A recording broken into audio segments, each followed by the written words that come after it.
So this is part 4 of building a guitar from a vintage Hofner neck. I'm now in the position where I've taken the plunge and ordered a Schaller bridge, which I think is going to be the best option.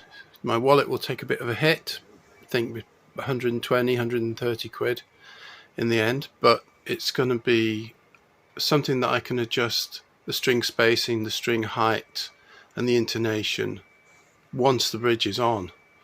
So it gives me a bit of margin of error, because I mean the main thing now is to line everything up, so the strings are passing over the fretboard in the playable region of the frets, or over the pole pieces of the neck pickup at least, and then ending up on the bridge in a reasonable string spacing for me to be able to play it. So while I wait for the bridge, and it's going to be at least another week, I'm now turning to the finish of the guitar. That's what you'll see here.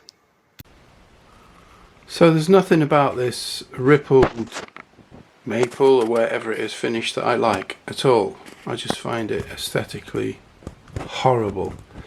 And I've been hesitating about refinishing it in a plain colour because somebody's gone to some effort to make this look like this. But in the end it is just a piece of veneer. We're not looking at a real piece of wood here. So I'm going to go ahead, I'm going to put some wood filler in the cracks I can feel where I put this plug in. There's a dent here which I'm going to fill as well. I'm going to actually use some car filler, which is used for body filling, but it's just a small tin. And there's also another dent here on the end, which I'm going to fill as well.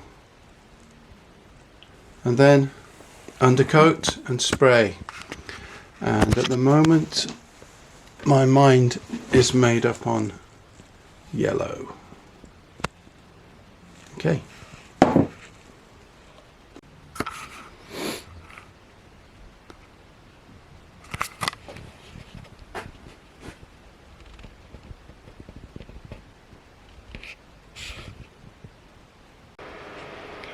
So here's one of the holes I filled, first with dropping super glue in, letting that dry for a couple of days, and then using some of this auto body filler. And instead of sanding it, I'm going to use a razor blade, which I've taped off, which is very standard for precision woodworkers. It gives you a much nicer, flatter result than sandpaper, and doesn't take off the finish in a big area like sandpapering does. So I put a kind of curve in the razor blade as I drag it across. But yeah, it's taking the material off, making it nice and flat.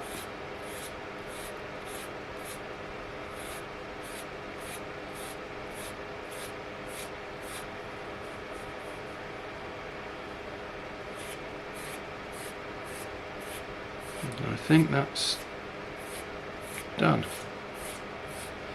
What I'm going to do next is to spray the whole top surface and sides with an undercoat, which is pale grey. Once I've finished doing this removal of excess filler, so here's the other place I'm going to do. I'll come back to you then. So now I'm flatting down the finish all over the top with sandpaper 240. Enough for the undercoat to key onto the surface.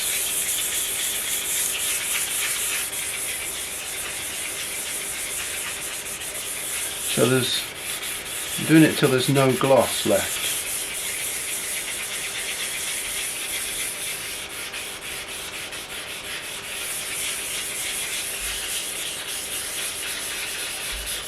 Kind of boring to watch, so I'm going to turn the camera off. And this of course has to come off. I'm not going to try and tape that up with painter's tape. So somebody's already wired this up to something. Okay, there's the wire. Okay, they haven't wired it up to anything. I can take it out. Good.